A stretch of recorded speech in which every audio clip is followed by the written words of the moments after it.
This video contains audio content only. There are no visual elements or images accompanying the audio. If you're expecting to see video footage, please note that this is an intentional audio-only presentation. We recommend listening to this content rather than watching the screen. Thank you for your understanding and enjoy the audio. Welcome to this exploration of the life, philosophy, and enduring legacy of Fakir Lalon Shah, a truly remarkable figure in Bengali history and spiritual thought. In this easy-to-understand journey, we will delve into the enigmatic world of Lalon, a man who defied easy categorization and whose message of radical humanism continues to resonate centuries later. Lalon's life, shrouded in mystery and often recounted through whispers and legends, is a testament to his rejection of labels and social divisions. We will explore the fragmented narratives of his early years, the hardships he endured, the compassion that shaped him, and the rejection that fueled his spiritual rebellion. From his near-death experience during a pilgrimage to his adoption by a Muslim weaver community, we will trace the experiences that forged his unique perspective and set him on his unconventional path. Central to Lalon's philosophy is the concept of Dehatattva, often translated as the philosophy of the body. This radical idea challenges traditional mind-body dualism, positioning the human body not as a temporary vessel, but as a microcosm of the universe, the very seat of the divine. We will explore how this concept informed his rejection of religious dogma and his emphasis on direct, personal experience as the path to spiritual understanding. Lalon's spiritual rebellion extended beyond the confines of organized religion. He challenged the very foundations of established faiths, questioning their rituals, hierarchies, and role in perpetuating social injustices. We will examine how his own experiences of social ostracization fueled his critique of religious identity and his embrace of a universal humanism that transcended the narrow boundaries of caste, creed, and even nationalism. Lalon's philosophy found its most powerful expression through his music. His songs, rich in metaphor and symbolism, explored the nature of reality, the search for the self, and the importance of living a life guided by love and compassion. We will delve into the themes that permeate his music, from his questioning of social constructs to his yearning for spiritual liberation, and examine how these songs became powerful tools for social transformation. Finally, we will explore the enduring legacy of Lalon in the 21st century. From the vibrant traditions of his Akhra, the spiritual commune he founded, to the contemporary interpretations of his music by renowned artists, we will trace the diverse ways in which his message continues to inspire social movements, challenge discriminatory practices, and offer a path towards a more just and compassionate world. We will also examine the challenges of preserving and interpreting his work in the modern era, as the fluidity of oral tradition encounters the fixed nature of written texts and the potential pitfalls of commercialization. By the end of this exploration, you will gain a deeper understanding of Lalon's life, his radical philosophy, and his enduring legacy. You will discover how his message of unity, his challenge to social injustice, and his unwavering belief in the inherent divinity of humanity continue to resonate with startling relevance in our complex and ever-changing world. Prepare to be challenged, inspired, and moved by the timeless wisdom of Fakir Lalon Shah. Chapter 1. The Enigmatic Fakir. Whispers in the Shadows of History. The life of Fakir Lalon Shah emerges from the mists of history, a figure wreathed in an enigma as captivating as his philosophy. He is a whisper in the shadows, a song sung in the heart of Bengal, his origins as elusive as the divine truths he sought to express. He is a man of many names: Lalon, Lalon Shah, Lalon Fakir, Shahja, Fakir, each a testament to the multifaceted nature of his being, yet none fully capturing the essence of the man. Like the truth he pursued, his beginnings remained shrouded in uncertainty, a testament to his reticence about personal details and the passage of time that obscures the past. Even the Hidakari magazine, in its November 1890 issue, lamented the difficulty of piecing together a coherent narrative of his early life, both he and his disciples remaining tight-lipped about his birth and identity. This silence, however, is not a void. It is a resounding statement, a deliberate rejection of the confines of labels and the divisive forces of identity politics that he so vehemently opposed. The few whispers that echo through time paint a picture of a man born in rural Bengal, sometime around 1772, the exact location a point of contention. Some claim Harishpur, in the Jhaneda district, as his birthplace, while others point to Bhadra, in the Kumarkali region of Kushtia district. The religious identity of his parents remains equally ambiguous, lost in the realm of speculation, with claims ranging from Hindu Kayastha lineage to Muslim parentage.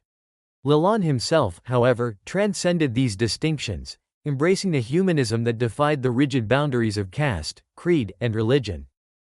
One story, however, stands out amidst the fragmented narratives of his early years, a tale of suffering, compassion, and transformation.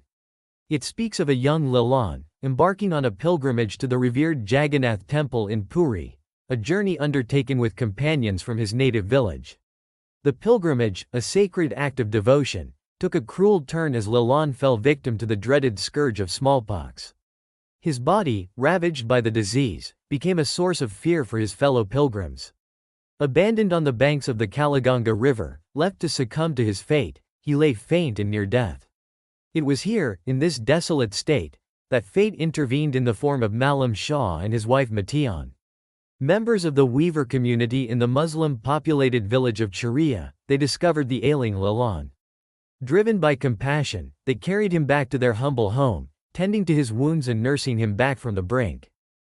Lalon's recovery was slow, the smallpox leaving an indelible mark, robbing him of sight in one eye. He returned to his village not as a pilgrim renewed, but as an outcast. His prolonged contact with Muslims, those deemed other by his community, rendered him impure in their eyes. Ostracized and rejected, he found himself adrift, the familiar world now hostile territory.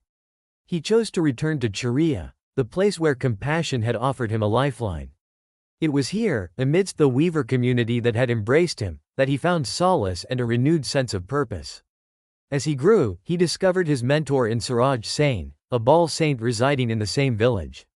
Suraj Sain's teachings resonated deep within Lalon, igniting a spiritual fire that would shape his life's journey. Lalon Shah, witnessing Lalon's burgeoning spiritual awakening, gifted him a piece of land. This simple act of generosity provided Lalon with a space to cultivate his philosophy, a sanctuary to nurture his music, and a place to gather a community that resonated with his vision of a world beyond the confines of dogma and division. This small plot of land became the genesis of Lalon Akhra, the spiritual hub that would become synonymous with his name. Lalon's life intertwined with another prominent Bengali family, the Tagores, whose zamindari encompassed Charia. He lived within their domain, visiting the Tagore household and sharing his music and philosophy. It was Zamindar Jyotirindranath Tagore who, in 1889, sketched the only known portrait of Lalon, capturing the essence of the enigmatic fakir on his houseboat while traversing the Padma River. This rare visual record offers a glimpse into the countenance of the man whose life was a testament to his philosophy. Lalon's earthly journey ended on October 17, 1890, in Charia. He was 116 years old, if the often cited birth year of 1774 is accurate. The news of his passing first appeared in the Gram Barta Prakashika, a newspaper run by Kangal Haranath, a figure who held a dual role in Lalon's life, a devoted disciple and a close friend. Lalon's final resting place was at the heart of his Akhra, the physical and spiritual center of his community. He was buried amidst the very ground where he had sown the seeds of his philosophy, a philosophy that continues to blossom in the hearts and minds of those who seek a world united by humanity rather than divided by difference. These early experiences, the hardships endured, the compassion received, and the rejection faced, became the crucible in which Lalon's radical humanism was forged. His philosophy, expressed through the poignant lyrics and melodies of his songs, emerged as a beacon of hope for the marginalized, a challenge to the established order, and a testament to the power of the human spirit to transcend adversity. His life, shrouded in mystery, became a testament to the very truths he sought to illuminate, truths that continue to resonate through time, echoing in the songs sung at his Akhra and in the hearts of those who seek a world where humanity triumphs over division. Chapter 2. A Body of Knowledge. Lalon's Radical Dehatattva and the Search for the Inner Self. Lalon's Dehatattva, often translated as body theory, or the philosophy of the body, is a radical concept that places the human body at the epicenter of spiritual understanding. It's a profound departure from traditional views that often perceive the body as a transient vessel, a temporary home for the soul. Instead, Lalonde presents the body as a microcosm of the universe, a sacred space containing the very essence of the divine. Within this earthly frame, he argued, lie the keys to unlocking the mysteries of existence and achieving self-realization. This revolutionary idea challenged the prevailing mind-body dualism prevalent in both Western and Eastern thought. Unlike Cartesian philosophy, which posits a stark separation between mind and matter, Lalonde's Dehatattva emphasizes their inherent interconnectedness. The body is not a mere instrument of the mind, but an integral part of the self, the very ground of being. It also challenged the established tantric traditions of the Indian subcontinent, which, while acknowledging the body's power, often viewed it as a means to a spiritual end, a tool to be transcended. Lalonde, in contrast, saw the body as an end in itself, a totality containing the entire universe. He sang, Shab lok koi Lalonde ki jat shangshare. Everyone asks, Lalonde, what is your caste in this world? Highlighting his rejection of external labels and societal structures that sought to define and confine individuals. His response, embedded in his philosophy, was that true identity resided within the very fabric of one's being. Lalonde's Dehatattva is inextricably linked to his rejection of external authorities and religious dogma. He questioned the need for intermediaries between the individual and the divine, emphasizing the importance of direct, personal experience. He believed that truth was not to be found in scriptures or pronouncements from religious leaders, but within the lived experience of the body. Kachar beater ochan paki kiamne ash jai. How does the unknown bird go, into the cage and out again? One of his most famous songs uses the metaphor of a bird flitting in and out of a cage to represent the elusive nature of the self. The cage, with its 8 rooms and 9 closed doors, symbolizes the limitations imposed by societal structures, religious doctrines, and the confines of the mind. The unknown bird, the true self, remains free, flitting between these imposed boundaries, a testament to the inherent potential for liberation. Lalonde encourages us to seize this bird, not with physical restraints, but with the fetters of our heart, the bonds of love and self-awareness. This emphasis on direct experience is further exemplified in his concept of Quran, which can be understood as sadhana as practice, the embodied spiritual discipline. Through Quran, the individual engages in practices that cultivate self-awareness and deepen the connection between body and being. This process leads to the realization of Param, the divine subject, not as an external deity, but as the inherent divinity within. Lalonde's teachings emphasize the unity of the body and being, the indivisibility of the physical and spiritual realms. He saw the body as the seat of all truths, the locus of spiritual knowledge and the gateway to self-discovery. This concept is further explored in his 3 interconnected theories: Dehatattva, theory of the body; Atmatattva, theory of the self; and Bhashatattva, theory of language. For Lalonde, the body is not simply a means to an end, but a complete and self-contained universe. He believed that everything resides within the body, including the Akhra, the unrepresentable, the divine essence that transcends language and conceptual understanding. Knowing the body, therefore, becomes the path to knowing the self, nature, and the universe. This understanding dissolves the artificial boundaries between subject and object, leading to the realization of the embodied one. As he sings in one of his mathematically inspired songs, at the end, the one remains. This one is not separate from the many, but encompasses all of creation, a unity that embraces diversity. Lalonde's Bhashatattva, his theory of language, reflects his unique perspective on communication and the limitations of words. He viewed language as a bodily, spatial, and social phenomenon, acknowledging its power to both illuminate and obscure. He understood the inherent limitations of language in capturing the essence of spiritual experience, recognizing the profound power of silence. This perspective is reflected in the oral tradition of his songs, passed down through generations of Bals. The songs themselves, while transcribed by his followers, retain a fluidity, an adaptability that reflects the ever-evolving nature of truth and the limitations of capturing its essence in fixed written form. Lalonde's concept of the man of heart, often referred to as Moner Manush, literally, man of the heart, mind, is central to his philosophy. This man of heart is not a traditional notion of God residing in the heavens, but rather the divine spark within each individual, the inherent potential for goodness and self-realization. This concept is deeply connected to Lalonde's expansive humanism, which extends beyond anthropocentrism to embrace all living beings and the entirety of nature. He believed in the inherent worth of all life, recognizing the interconnectedness of all things. His songs often use metaphors of nature, birds, rivers, trees, to illustrate the cyclical nature of life, the interconnectedness of all beings, and the importance of living in harmony with the natural world. Lalonde's songs are not mere philosophical treatises. They are calls to action, invitations to embark on a journey of self-discovery. He encourages introspection, urging his listeners to turn inward rather than seeking external validation or material possessions. Why do you run after the mirages? Look within yourself to get your peace, he implores, reminding us that true peace and tranquility are not to be found in worldly pursuits, but in the quiet depths of our own being. Through self-awareness, through understanding the body as a microcosm of the universe, we can unlock the divine potential within and find our place within the interconnected web of existence. This is the essence of Lalonde's Dehatattva, a philosophy that continues to resonate with those who seek a path to self-realization in a world united by compassion and understanding. Chapter 3. Beyond the Boundaries of Belief. Lalonde's Spiritual Rebellion. Lalonde's spiritual odyssey was a radical departure from the rigid confines of organized religion. He didn't merely question the rituals, hierarchies, and divisive nature of established faiths. He actively challenged their very foundations, their claims to absolute truth, and their role in perpetuating social injustices.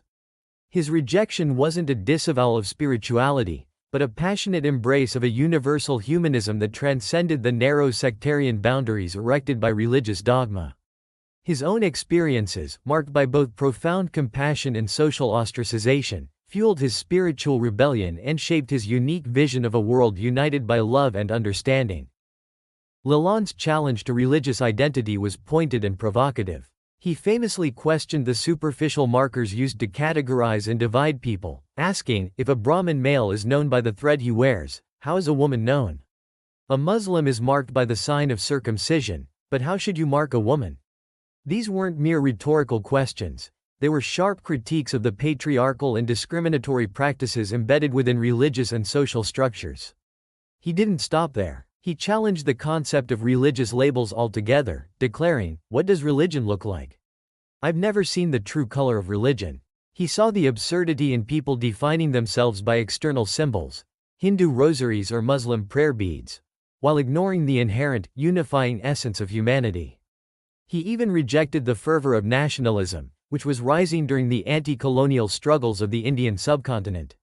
For Lalonde, such distinctions, whether based on religion, caste, class, or nation, were ultimately trivial, obscuring the fundamental truth of our shared humanity. Do you bear the sign of your religion when you come to this world? Or when you leave this world? He asked, emphasizing the ephemeral nature of these worldly identities. He believed that any attempt to divide people, whether materially or spiritually, was a futile exercise that only served to create conflict and suffering. He saw the world through the lens of unity, declaring in one of his songs, Jat Gelo Bol, caste is gone. Caste is gone, so they say, mocking the rigid social hierarchy that defined his society. Lalonde's spiritual path wasn't a rejection of tradition, but a creative reimagining of it. He drew inspiration from a rich tapestry of spiritual and philosophical threads, weaving together elements of Hinduism, Buddhism, Jainism, Sufism, and the Bhakti movement into a unique and cohesive worldview. He didn't merely borrow from these traditions, he engaged with them critically, extracting the core principles of love, compassion, and the inherent divinity of humanity. He explicitly identified himself with the Nautya school of thought, a powerful social and spiritual movement led by figures like Advaita Acharya, Nityananda, and Chaitanya. He was particularly influenced by Chaitanya's campaign against caste discrimination and religious intolerance, a movement that resonated deeply with Lalonde's own humanist ideals. He saw in Chaitanya a kindred spirit, a fellow rebel who challenged the established order and championed the unity of all beings. Lalon's philosophy echoed Chaitanya's rejection of absolute standards of right and wrong, emphasizing the futility of judging and categorizing individuals based on rigid moral codes. He embraced the core principles of bhakti, the path of devotion, and Sufism, the mystical branch of Islam, recognizing their shared emphasis on love, direct experience, and the transformative power of music. He saw these traditions not as separate and distinct, but as complementary paths leading towards the same ultimate truth, the realization of the divine within. Lalon's philosophy found its most powerful expression in his music. He composed an estimated 2,000 to 10,000 songs, though only around 800 are considered authentic, a testament to the oral tradition through which his work was transmitted. These songs weren't simply devotional hymns, they were philosophical discourses set to music, engaging with the intellectual and spiritual currents of Bengal, including the tantric traditions of the Indian subcontinent, particularly those prevalent in Nepal, Bengal, and the Gangetic Plains. His lyrics, often metaphorical and multi-layered, explored the nature of reality, the search for the self, and the importance of living a life guided by love and compassion. He used simple, everyday language to convey profound spiritual insights, making his philosophy accessible to people from all walks of life. Shab lok koi Lalon ki jat shangshare. Everyone asks, Lalon, what is your caste in this world? Kachar beater ochan paki kiamne ash jai. How does the unknown bird go, into the cage and out again? Jat gello bowl. Caste is gone. Caste is gone, so they say. Dekna man jokmarie duniadari. Look, mind, at the illusory nature of worldly affairs. Per loy jau amai. Take me to the other shore. Mylon hob koto dine. When will the meeting happen? A aramare marishna ma. Don't kill me, mother, tin pagolar hollow mela. The gathering of three madmen, and dono boli ter emin men of janum ar ki hob. I call them blessed, those who have such a human birth, what else could there be? Are just a few examples of the songs through which he disseminated his philosophy. His music, often accompanied by simple folk instruments like the Akhra, a one-stringed instrument, and the dugi, a drum, became a powerful tool for social transformation, challenging the established order and inspiring generations to question, to seek, and to connect with the divine within. He believed in the power of music to alter intellectual and emotional states, to open the mind and heart to a deeper understanding and appreciation of life itself. His songs, transmitted orally and later transcribed by his disciples, continue to resonate through time, a testament to the enduring power of his message and his unique spiritual rebellion. Chapter 4.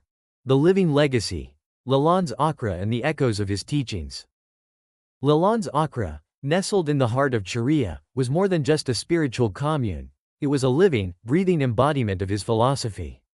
It wasn't a grand temple or a secluded monastery, but a simple, unassuming space where the boundaries between the physical and the spiritual blurred. The land, gifted to him by Malam Shah, became a sanctuary for the marginalized, a haven for those seeking solace and spiritual liberation. The Akhra's design, if one could call it that, was as organic and unpretentious as Lalon's teachings. There were no imposing structures, no ornate decorations. The central space, where Lalon lived and taught, was open to the elements, a reflection of his belief in the interconnectedness of humanity and nature. Smaller dwellings dotted the surrounding area, providing shelter for his disciples, a community bound not by blood or creed, but by a shared commitment to Lalon's vision. The Akhra pulsed with a unique rhythm, a blend of quiet contemplation and vibrant musical expression. Days began with communal prayers and meditation, followed by discussions and debates on Lalon's philosophy. The afternoons often echoed with the melodies of his songs, the Akhra's haunting strains intertwining with the rhythmic beat of the dugi. These weren't formal lessons, but spontaneous bursts of creativity, moments of shared spiritual exploration. Evenings were reserved for storytelling and reflection, the flickering lamplight casting long shadows as Lalon's disciples gathered around him, eager to absorb his wisdom. The residents of the Akhra lived a simple life, their days structured around prayer, music, and philosophical discourse. They shared responsibilities, working together to maintain the Akhra and provide for their basic needs. There were no designated roles or hierarchies, a reflection of Lalon's egalitarian ideals. Everyone, regardless of their background, was treated with equal respect and dignity. It was a community built on mutual support and a shared commitment to Lalon's vision of a world beyond social divisions. Lalon's teachings weren't confined to the walls of the Akhra. He often traveled with his disciples, spreading his message through song and story to surrounding villages and towns. These journeys weren't mere performances, they were interactive dialogues, opportunities for Lalon to engage with people from all walks of life, challenging their preconceived notions and inviting them to question the status quo. He used simple, everyday language, drawing on metaphors and stories that resonated with his audience, making his complex philosophy accessible to all. His songs, with their haunting melodies and thought-provoking lyrics, became powerful tools for social transformation, planting seeds of doubt in the minds of those who clung to rigid social and religious doctrines. The oral tradition was the lifeblood of the Akhra, the channel through which Lalon's teachings and songs flowed from one generation to the next. His disciples learned not by rote memorization, but by immersion, by living and breathing his philosophy.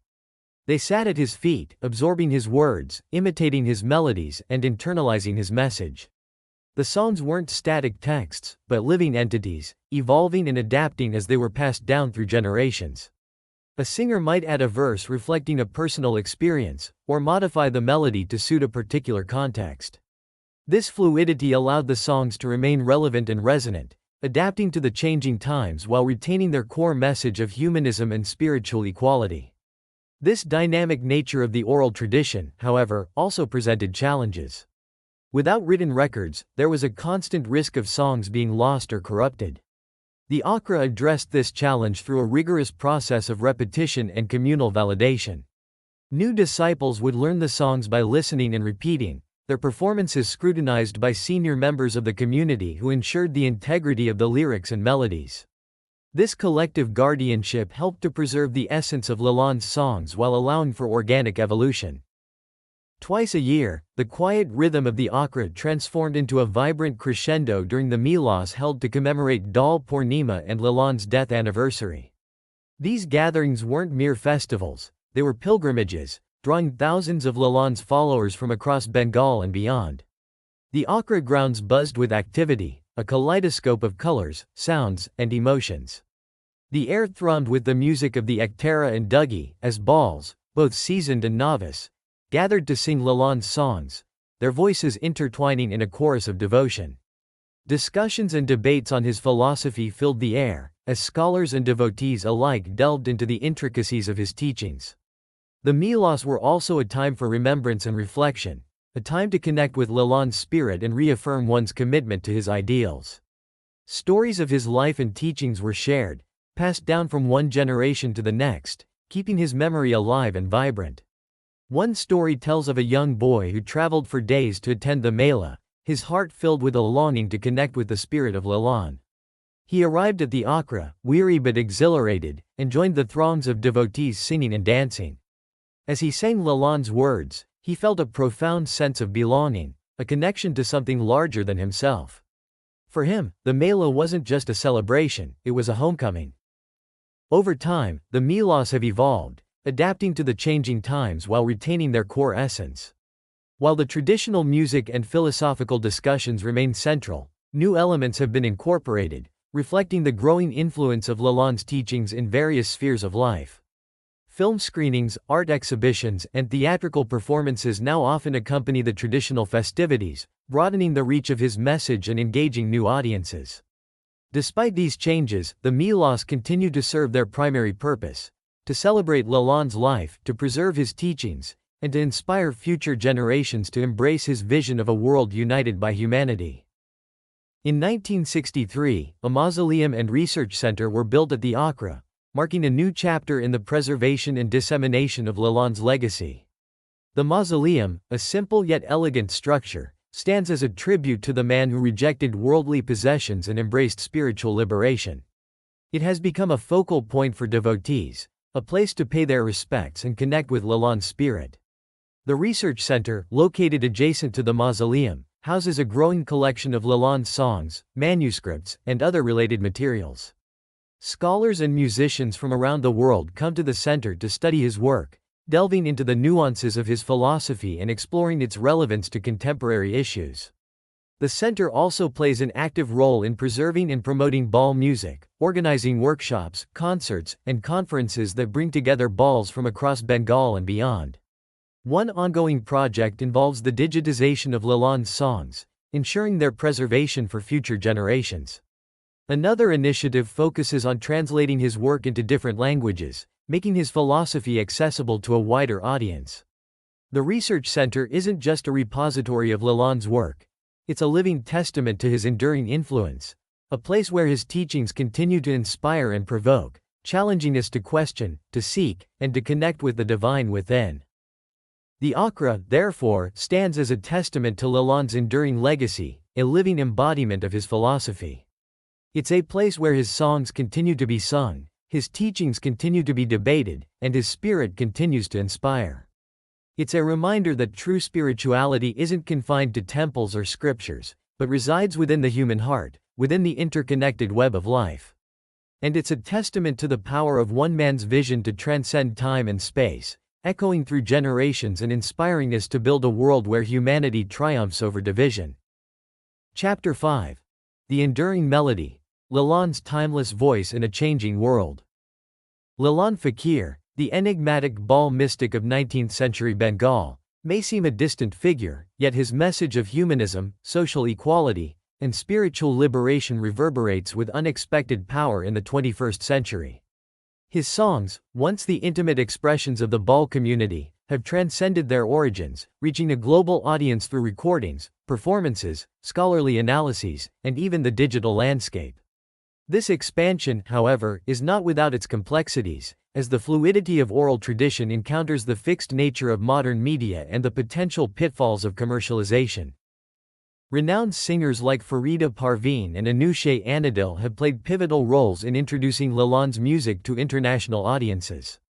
Farida Parveen, known for her powerful vocals and nuanced interpretations, has emphasized the clarity of Lalon's lyrics, refining pronunciation to ensure his message reaches a broader audience, while acknowledging that this approach differs from the localized pronunciations of traditional ball singers. Anushe Anadil, with her unique blend of folk and contemporary styles, has captivated a younger generation, demonstrating the adaptability of Lalon's music to modern sensibilities. Both artists, while employing different approaches, have remained faithful to the core principles of Lalon's philosophy, emphasizing his message of unity, love, and self-discovery. They have also incorporated modern instruments alongside the traditional Akhra and dogma, creating a fusion that honors the past while embracing the present. This blending of tradition and innovation reflects Lalon's own eclectic approach to spirituality, his willingness to draw from diverse sources to create a unique and cohesive worldview. Lalon's influence on literature is perhaps most evident in the works of Rabindranath Tagore, a towering figure of Bengali literature and a Nobel laureate. Tagore, who lived under the same zamindari as Lalon and even received a visit from the fakir, was deeply moved by his songs and philosophy. He recognized in Lalon a kindred spirit, a fellow challenger of social norms and a champion of humanism. Tagore took the significant step of publishing a selection of Lalon's songs in the Prabhasi magazine of Kolkata, introducing his work to a wider, more literate audience. He also incorporated themes and motifs from Lalon's songs into his own writings, weaving the fakir's spiritual insights into the fabric of his literary creations. Tagore's publications of Lalon's songs were met with a mixture of admiration and controversy. While many praised Tagore for bringing Lalon's work to light, some within the ball community expressed concerns about the transition from oral tradition to the printed page, fearing a loss of authenticity and the potential for misinterpretation. Nevertheless, Tagore's efforts played a crucial role in ensuring Lalon's legacy extended beyond the confines of the ball community, paving the way for future generations to engage with his timeless wisdom. His own writings, imbued with Lalon's humanist spirit, became a powerful force for social change, challenging the rigid social hierarchies and religious dogma that Lalon so vehemently opposed. Lalon's philosophy has also found fertile ground in social movements and activism, particularly in South Asia, where his critiques of caste, religion, and nationalism continue to inspire those fighting for social justice and equality. His questioning of the Brahmanical thread and the sign of circumcision as markers of identity resonates with contemporary challenges to discriminatory practices based on caste, religion, and gender. His rejection of nationalism, particularly relevant in a region marked by partition and ongoing tensions, offers a powerful counter-narrative to the divisive forces of identity politics. His emphasis on the inherent divinity within each individual, regardless of social standing or religious affiliation, has empowered marginalized communities to assert their dignity and demand equal rights. In Bangladesh, for example, Lalon's songs have been adopted by activists fighting for gender equality, his critiques of patriarchy finding new resonance in the 21st century. His call for unity and compassion has also inspired interfaith dialogues and peace initiatives, offering a path towards reconciliation in regions marked by religious conflict. Lalon's legacy extends beyond the realm of music, literature, and social activism, finding tangible expression in structures and institutions that bear his name. The Lalon Shah Bridge, completed in 2004, is a major transportation artery crossing the Padma River. This bridge, more than just a feat of engineering, stands as a symbol of connection, linking communities and reflecting Lalon's vision of a world united by humanism. The Lalon Shah Hall, a male student dormitory at Islamic University, Bangladesh, in Kushtia, serves as a reminder of his enduring influence on education and intellectual thought. It's a place where students, from diverse backgrounds, live and learn together, embodying the spirit of inclusivity that Lalon championed. Lalon's life and teachings have also inspired numerous films, plays, and literary works. Syed Hassan Imam's 1973 film, Lalon Fakir, and Shakti Chatterjee's 1978 film of the same name, were early attempts to capture the essence of the enigmatic Baal. Tanveer Mokamel's 2004 film, Lalon, offered a more contemporary perspective, exploring the complexities of his philosophy and its relevance to modern society. Gautam Ghose's 2010 film, Monarmanush, based on Sunil Gangopadhyay's biographical novel, garnered critical acclaim and won awards for its portrayal of Lalon's life and philosophy. These cinematic interpretations, while differing in style and approach, all attempt to grapple with the multifaceted nature of Lalon's persona and the enduring power of his message. Even Allen Ginsberg, the American beat poet, was deeply moved by Lalon's philosophy. His 1992 poem, After Lalon, serves as a poignant reflection on the dangers of fame and material attachments, echoing Lalon's warnings against the illusory nature of worldly pursuits. Beware of the world's illusions, Ginsberg cautions, echoing Lalon's call to look within, to find true peace and fulfillment not in external validation, but in the quiet depths of self-discovery. Fakir Lalon Shah, a 19th-century Bengali mystic and philosopher, defied societal norms and religious dogma, championing a radical humanism centered on the inherent divinity of the human body. His philosophy, known as Dehatattva, positioned the body not as a temporary vessel but as a microcosm of the universe, the very seat of the divine. This perspective fueled his rejection of religious hierarchies, rituals, and social divisions based on caste, creed, or even nationalism. He questioned the established order through poignant songs, rich in metaphor and symbolism, which explored the nature of reality, the search for self, and the importance of love and compassion. Lalon's life, shrouded in mystery and marked by both compassion and ostracization, shaped his unique worldview. Abandoned by his companions after contracting smallpox during a pilgrimage, he was nursed back to health by a Muslim weaver family, an act of kindness that solidified his belief in the unifying power of human connection. This experience, coupled with his subsequent rejection by his own community, further fueled his spiritual rebellion and his embrace of a universal humanism that transcended all boundaries. His Akhra, a spiritual commune founded on his land, became a haven for the marginalized, a space where his philosophy was lived and breathed through communal living, prayer, musical expression, and philosophical discourse. The broader implications of Lalon's philosophy are profound and far-reaching. His critique of identity politics resonates deeply in our contemporary world, challenging the very foundations of discrimination based on race, religion, caste, gender, and nationality. His emphasis on introspection and self-discovery offers a potent antidote to the rampant consumerism and materialism that often define modern life. His message of unity and interconnectedness provides a framework for building bridges across divides and fostering a more just and compassionate world. Lalon's legacy continues to thrive in the 21st century. Renowned artists have introduced his music to a global audience, while films, documentaries, and scholarly research continue to explore the depths of his thought. His Akhra remains a vital center for ball music and philosophy, and his songs continue to inspire social movements and activism. However, preserving and interpreting his work presents ongoing challenges. The fluidity of oral tradition, so central to ball music, clashes with the fixed nature of written texts and the potential for commercialization to distort his message. This exploration of Lalon Shah's life and philosophy invites us to consider the power of individual voices to challenge the status quo and inspire positive change. His message reminds us of the importance of questioning, seeking, and connecting with the inherent divinity within ourselves and others. Where do you see the echoes of Lalon's philosophy in our contemporary world? How can his teachings inspire us to build a more just and compassionate future? Share your thoughts and questions in the comments below. If you found this exploration insightful, please like and subscribe for more content on fascinating figures and ideas. We also welcome your suggestions for future topics.